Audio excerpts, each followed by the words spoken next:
ગુજરાતનું રાજકારણ એનો એક ગૌરવવંતો ઇતિહાસ રહ્યો છે, પરંતુ હવે બિલકુલ ગભરાયેલી 400 પારની વાત કરનારા તડીપારની પરિસ્થિતિમાં આવેલા ભારતીય જનતા પાર્ટીના નેતાઓ ગુજરાતની ઉત્તમ પરંપરાઓને તોડવા ઉપર ઉતરી આવ્યા છે. આપણા ગુજરાતમાં વિચારધારાની લડાઈ ચાલતી હતી, ગુંડાગીર્દીનું રાજકારણ નહીં. ક્યારેય કોઈ પણ રાજકીય પક્ષે બીજા રાજકીય પક્ષની ઓફિસોમાં જઈને અથવા કોઈના ઘરમાં જઈને તોડફોડ, ગુંડાગીર્દી એ ક્યારેય નહોતું કર્યું. પરંતુ જે રીતે લોકોની નજરમાંથી ભાજપ ઉતરી ગયું છે અને સત્તાના પાયા હચમચવા માંડ્યા છે, એટલે જે બોખલાટ ઊભી થઈ છે એ ખૂબ જુદા પ્રકારની થઈ છે. એમાં પણ ગઈકાલે લોકસભામાં કોંગ્રેસ પક્ષના નેતા, જનનાયક, વિરોધ પક્ષના નેતા રાહુલ ગાંધીજીએ ખૂબ જ સારી રીતે જનતાનો અવાજ રજૂ કર્યો અને સાથોસાથ હું પણ હિન્દુ છું ને દરેક હિન્દુને ગર્વ થાય એ રીતે સાચા અર્થમાં હિન્દુ ધર્મ શું છે એની પરિભાષા સમજાવી.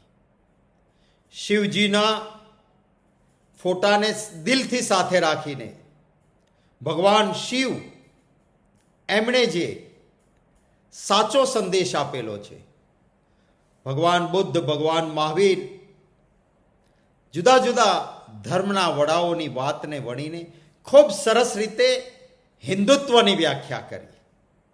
અને એ જે હિન્દુત્વની વ્યાખ્યા છે એ આપણને સૌને ગૌરવ અપાવે કે આપણો આ હિન્દુ ધર્મ એ કેટલો ઉમદા ધર્મ, માનવતાવાદી ધર્મ છે. આ બધું જોયા પછી ભાજપવાળાના પેટમાં તેલ રેડાયું કે જો સાચી હિન્દુ ધર્મની વ્યાખ્યા દેશના લોકો સુધી પહોંચી જાય, રાહુલ ગાંધીજી લોકોના દિલ સુધી પહોંચી ગયા છે, તો આપણે જે હિન્દુ ધર્મના નામે લોકોને ગુમરાહ કરીએ છીએ એ આપણી તો દુકાન જ બંધ થઈ જશે.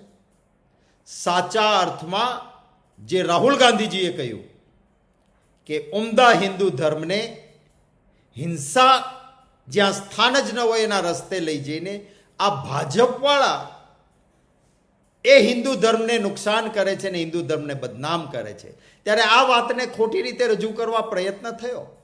સોશિયલ મીડિયામાં ભરપૂર રાહુલ ગાંધીજીના વખાણ થયા, બધાએ પ્રશંસા કરી કે વાહ, ખૂબ સરસ વાત હિન્દુ ધર્મ માટે કરી છે. એને ગુમરાહ કરવા માટેના પ્રયત્નો ભાજપે કર્યા, જેમાં સફળતા તો નથી મળી. અને પછી એ ગભરાટ, બોંખલાટમાં રાત્રે અંધારામાં 4 વાગે કોંગ્રેસ ઓફિસના દરવાજા ટપીને અમારા પોસ્ટરો ઉપર કાળા કૂચડા મારવાનો પ્રયત્ન થયો. એ પછી એક સોશિયલ મીડિયામાં વાયરલ થયો સંદેશો કે સાંજે 4 વાગે ભાજપવાળા કોંગ્રેસના દફતર ઉપર જઈને દેખાવો કરશે.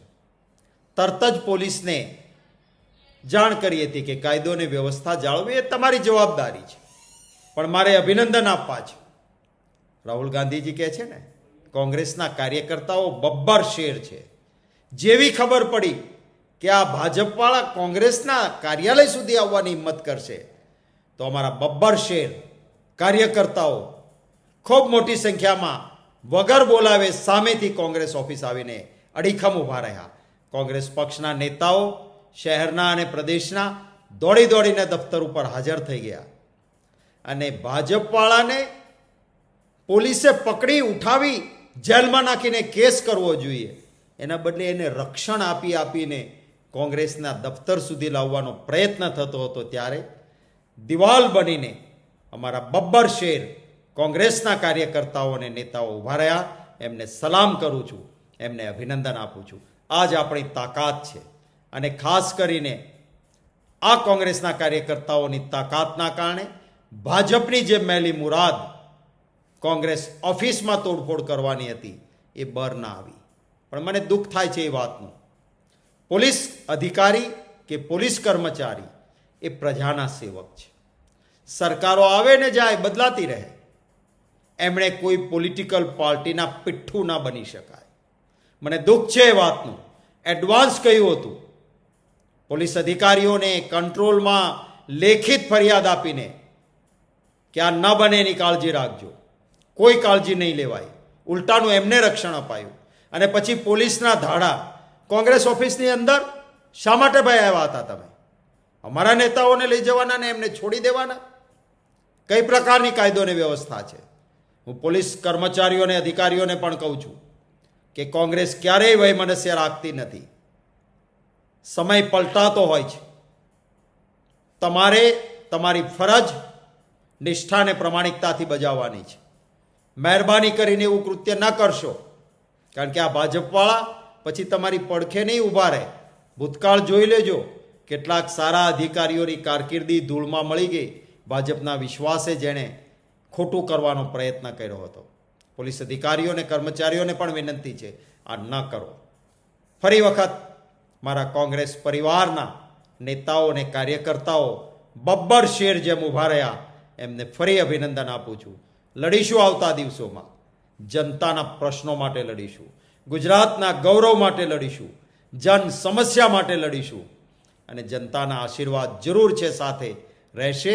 જન સેવાની આ સાધના છે, એમાં મારા વહાલા ગુજરાતીઓના પણ આશીર્વાદ અને સમર્થનની હૃદયપૂર્વકની અપેક્ષા રાખું છું.